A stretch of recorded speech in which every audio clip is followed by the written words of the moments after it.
COVID-19 sebelumnya memang belum ada nama, sehingga kita menyebutnya sebagai new coronavirus saja, atau ada istilah Wuhan pneumonia ya, karena memang ini diawali munculnya adalah di Wuhan di China. Salah satu faktor yang dianggap itu kemudian sebagai sumber penularan adalah kelelawar. Coronavirus ini sebenarnya sudah lama gitu loh. Dulu tahun 2003-2004 terkait dengan SARS ya, itu juga disebabkan oleh virus corona. Kemudian flu burung juga virus corona. Kemudian MERS-CoV juga itu virus corona. Saat ini kita temukan varian baru sebenarnya dari hasil mutasi daripada coronavirus itu sendiri, dan kita beri nama sekarang adalah SARS-CoV-2. Cara penularannya adalah dengan droplet, berbicara dengan orang dalam jarak dekat, batuk, bersin yang kemudian bisa terkena pada orang lain. Kemudian kita kontak fisik ya, karena mungkin tangan kita kurang bersih habis berpegangan dari orang lain yang terkena virus, itu bisa juga kemudian masuk ke dalam tubuh kita melalui hidung, kemudian mulut, telinga, atau mata pada saat kita ngucek-ngucek mata. Nah, itu faktor yang bisa mengaruhi penularan itu.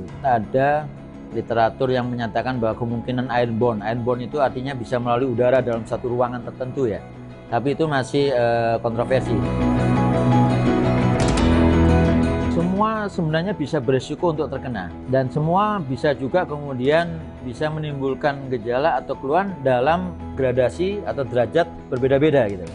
Artinya yang dia mungkin tanpa gejala, ada yang dia dengan hanya gejala ringan, atau bahkan sampai berat, bahkan kemudian sampai mengganggu pernafasan yang kita sebut dengan sepsis atau gangguan pneumonia berat, hingga akhirnya harus perlu ventilator.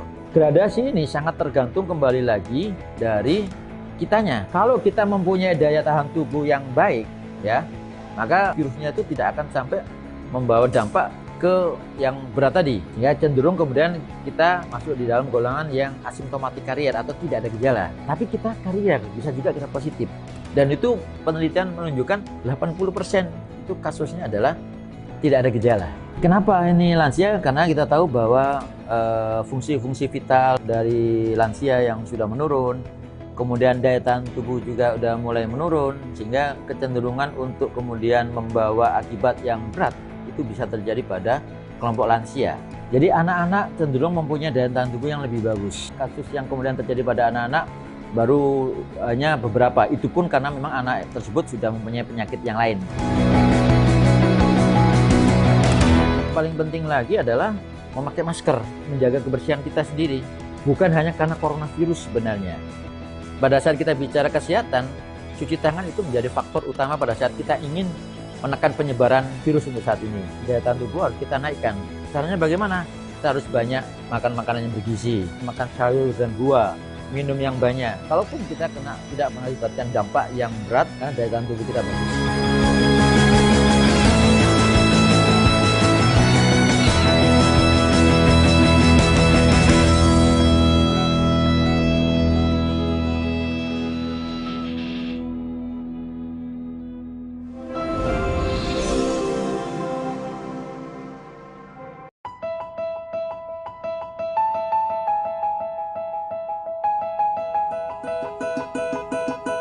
Ya, sebenarnya kan dalam dompet kita pasti akan banyak, makanya kita mau ngambil kartu, kita mau ngambil uang katakanlah ya. Nah, yang penting adalah pada saat kita memakai apakah itu kartu ataukah kita manggil uang, kita harus bersih tangan kita kembali. Kita cuci tangan, atau kalau nggak ada cuci tangan, kita pakai hand sanitizer. Jadi bukan berarti semua kartu itu tadi dicuci semua, atau uang itu dicuci juga dengan tidak. Tapi pada saat kita habis kontak itu, maka kita harus cuci tangan atau pakai hand sanitizer.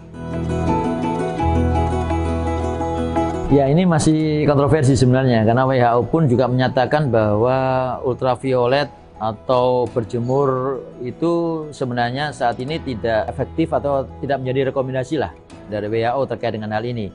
Tapi paling tidak kalau kita bicara sekarang kesehatan tubuh kita, maka berjemur itu memang itu saran yang kita berikan pada saat kita ingin menjaga kesehatan kita atau menjaga daya tahan tubuh kita. Ada waktu-waktu tertentu yang kita sarankan, yaitu sekitar jam 7 sampai jam 9 atau setengah 10 maksimal. Dan jam 15 sampai jam 16 ya dalam hari itu waktu-waktu yang cukup bagus dengan ultraviolet yang memang bagus untuk kesehatan. Tapi dalam konteks kesehatan secara umum, bukan kesehatan yang kaitannya dengan mencegah virus. Jadi kalau dikatakan berjemur ini apakah efektif untuk mencegah virus? Secara langsung tidak. Tapi untuk menjaga kesehatan kita, menjaga daya tahan tubuh kita, itu berjemur itu baik. Pembentukan imun daya tahan tubuh kita itu didukung oleh terutama adalah vitamin ya. vitamin lebih banyak memang pada sayur-sayuran dan buah. Sehingga ini yang kemudian membudayakan untuk makan makanan, kemudian lauk pauk yang banyak protein ya, apakah itu daging, telur, susu, ditambah lagi dengan sayur-sayuran dan buah-buahan, maka itu adalah salah satu modalitas kita untuk kemudian bisa meningkatkan daya tahan tubuh kita.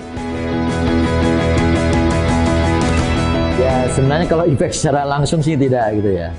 Ya mau jamu-jamu, empon-empon atau apa kunyit, temulawak sebagainya, tapi beberapa penelitian dalam kaitannya sebagai suplemen ya. Dia suplemen saja untuk meningkatkan daya tahan tubuh kita, untuk kesehatan kita, kira itu tidak ada masalah gitu. Tapi kalau kemudian secara langsung menahan atau sebagai pencegahan terhadap COVID ini ya belum ada pembuktian secara ilmiah. Tapi paling tidak, kalaupun itu tidak diharuskan, tapi kalaupun masyarakat itu mengkonsumsi, saya kira itu baik memang untuk kesehatan daya tahan tubuh kita dan sebagai suplemen sebenarnya untuk tubuh kita. Ya, kalau di referensi mengatakan si virus itu mati dengan sabun deterjen. Tapi laundry saya kira juga perlu diberikan edukasi terkait pengelolaan bahan baju pakaian dengan musim COVID ini gitu loh. Sehingga mereka pun sudah melakukan persiapan ya, memisahkan katakanlah kalau ada yang memang kelompok khusus yang memang harus dipisahkan bajunya, umpamanya kita seorang tenaga medis ya, kemudian kita ingin mencuci bajunya pasti berbeda dan tidak digabung dengan yang lain gitu. Tapi secara umum deterjen itu sendiri sudah bisa untuk menghilangkan daripada virus itu ya.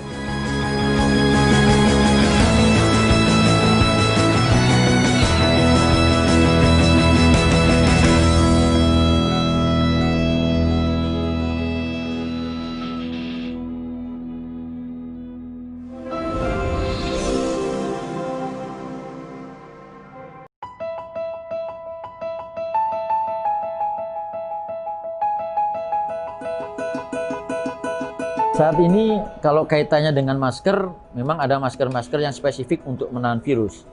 Tapi pada saat kita bicara ini kepentingan kita adalah untuk mengurangi droplet, mengurangi kontak langsung ya dari pernafasan kita dengan orang lain. Maka untuk masyarakat, apapun itu asalkan sebagai penutup mulut dan hidung, dalam bentuk itu masker kain pun rekomendasikan untuk dipakai.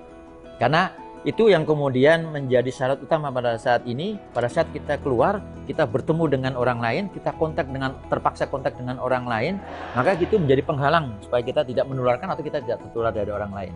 Jadi kalau kita pada posisi kita sebagai masyarakat, artinya dengan masker aja itu sebenarnya udah cukup ya. Tapi kalau posisi kita sebagai tenaga medis, atau kita sebagai relawan yang akan kontak dengan pasien-pasien yang terduga COVID ini, maka mau tidak mau itu menjadi syarat ada penutup muka, kemudian rambut, Google atau kacamata dalam posisi seperti itu. Tapi kalau kita hanya sebagai masyarakat dan kita hanya dalam aktivitas keseharian, saya kira masker saja itu sudah cukup untuk menjadi penghalang. Dilakukan penelitian sebenarnya terkait dengan hal ini. Jadi yang masker yang sifatnya dia triplay atau 3 lapis cenderung sensitif pada filternya. Sehingga apabila itu dicuci, diberi alkohol, diberi klorin katakanlah, apalagi disetrika, dia akan merusak filternya itu sehingga fungsi daripada maskernya itu akan hilang gitu.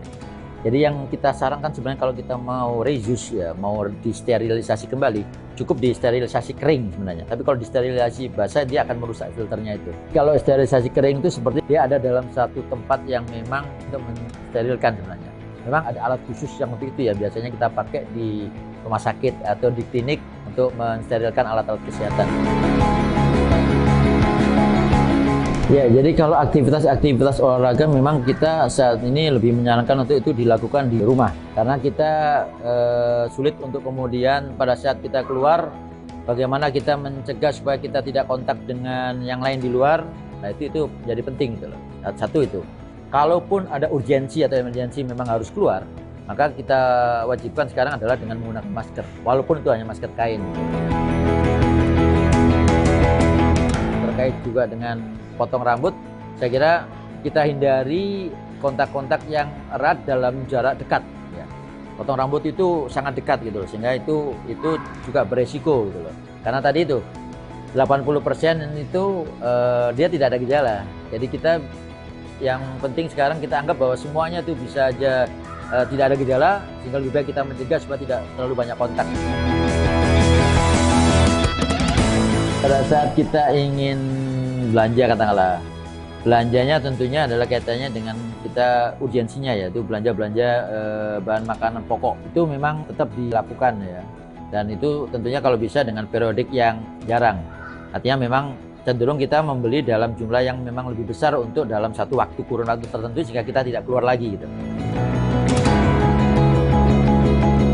Nah, kalaupun kita terpaksa harus dengan melakukan belanja online, apabila dia memang di-package dengan baik ya, dengan kemudian bersih, dan kita tahu bahwa makanan katakanlah ataupun barang-barang yang kita beli secara online itu memang bisa dijamin kebersihannya, mungkin kita tidak perlu sampai harus membersihkan. Tapi jika memang kita masih ragu, mungkin bungkusnya saja yang mungkin dia kontak dengan tangan apa itu yang hanya kita perlu semprot-semprot saja untuk menghindari hal-hal yang terkait dengan virus ini.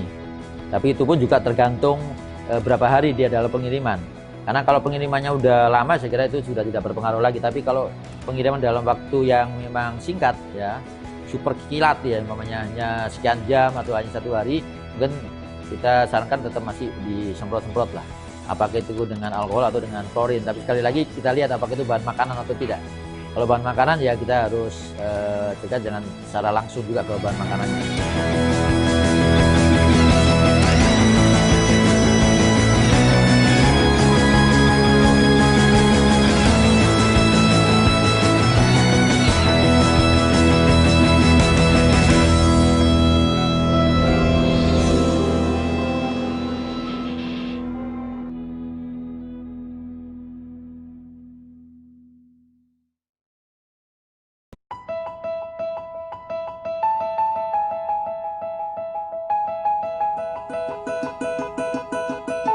Dasarnya sama sebenarnya, coronavirus. Ya, influenza itu juga adalah coronavirus. Tapi pada saat kemudian daya virulensinya yang berbeda. Nah, daya virulensi inilah yang kemudian betapa cepatnya penyebaran itu karena SARS-CoV-2 ini atau COVID-19 ini mempunyai daya virulensi yang lebih tinggi dibandingkan influenza itu. Sehingga keluhan-keluhan yang akan dimunculkan itu tentunya berbeda dengan hanya influenza biasa gitu. Kalau influenza biasa, dia keluhan-keluhannya hanya flu atau kadang-kadang ada demam. Tapi kalau kemudian kita bicara ini COVID-19, apalagi ditambah lagi dengan dia daya tahan tubuhnya lemah atau dia ada faktor penyakit, dia cepat langsung kemudian mengakibatkan gangguan-gangguan pada pernafasan, yaitu ada batuk yang produktif, batuk yang keras lah. Terus kemudian dia juga ada keluhan-keluhan sesak nafas ya, yang cepat itu kemudian terjadi gitu loh. Nah ini kalau udah seperti itu, ditambah lagi juga demam, maka itu kita udah berpikir bahwa ini kemungkinan memang karena COVID. Apalagi ada namanya riwayat kontak. Jadi kalau kita mengatakan bahwa ini adalah COVID-19, selain gejala tadi ada faktor risiko yang harus dicari. Faktor risikonya apa? Riwayat kontak. Sama riwayat perjalanan di daerah-daerah yang terdampak. Dan saat ini kita bukan melihat negara lagi. Kita melihat ada transmisi lokal. Artinya apa? Pada saat dia habis bepergian dari Jakarta, maka dia balik ke daerahnya, maka itu bisa menjadi transmisi lokal dan dia bisa dinyatakan punya faktor risiko karena Jakarta sudah dikatakan sebagai daerah merah umpamanya. Jadi ini juga menjadi perlu perhatian. Jadi faktor risikonya tidak hanya dilihat dia habis dari bepergian dari negara lain. Antar kota sekarang kita bisa katakan dia sudah ada transmisi lokal. Banyak laporan yang kita terima yang tidak lagi spesifik bahwa dia itu hanya gangguannya pada pernafasan gitu. Tapi yang perlu kita ketahui pada saat dia itu terkena demam berdarah, salah satu komplikasi daripada demam berdarah, salah satu komplikasi daripada tipes itu adalah memang gangguan pada pernafasan. Yang itu kita sebut dengan namanya bronkopneumonia. Nah, daya tahan tubuh pada saat dia terdampak dengan demam berdarah atau tipes itu pasti menurun. Nah, disitulah tempat kemudian kalau dia kontak dengan orang yang memang sudah ada COVID-19, maka dia kemudian akhirnya menjadi tertular dengan virus ini gitu. Ya, memang terus terang ini sulit untuk saat ini. Jadi yang perlu kita lakukan adalah pada saat ada masyarakat yang terkena demam berdarah atau terkena tipes, maka kita harus mengurangi kontak dia dengan orang lain, ataupun kalau kontak dengan orang lain maka kita harus pastikan bahwa mereka tidak menjadi sumber penularan COVID ke si yang sakit gitu. Karena pada saat dia ada demam berdarah, ada tipes, daya tahan tubuh menurun, maka dia akan mudah sekali terjangkit atau tertular dari virus COVID ini.